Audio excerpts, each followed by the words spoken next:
बिहार विधानसभा चुनाव परिणाम ये संकेत दे रहे हैं कि तेजस्वी का तेज कम हो गया है।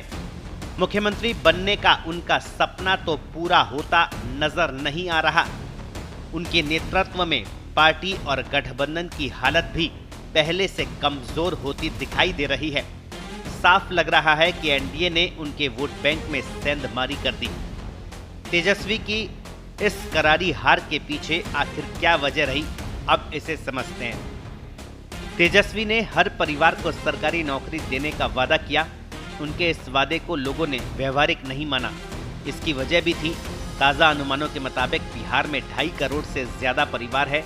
अभी राज्य में सरकारी नौकरी करने वाले लोगों की संख्या 15 लाख से भी नीचे बताई जाती है। ऐसे में 5 साल में करीब 1.5 करोड़ लोगों को सरकारी नौकरी देना किसी भी लिहाज से संभव नहीं है। दूसरी बात, लोगों ने यह भी देखा कि तेजस्वी जितने दिन सरकार में रहे उतने दिन में कितने लोगों को सरकारी नौकरी मिली।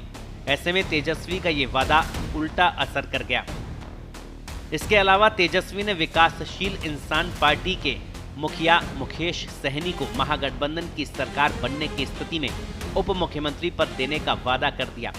सहनी का राजनीतिक कद देखते हुए ये वादा मतदाताओं के एक वर्ग को पचा नहीं पाया।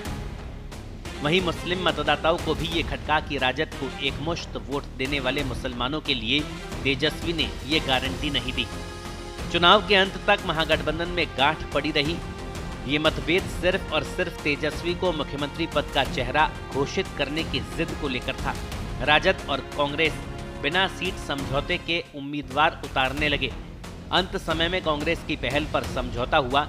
तेजस्वी को सीएम फेस घोषित किया गया, लेकिन तब तक बहुत देर हो चुकी थी। बिगड़ चुके चुनावी समीकरण और जमीनी माहौल को पक्ष में करना गठबंधन के लिए आसान नहीं रह गया था।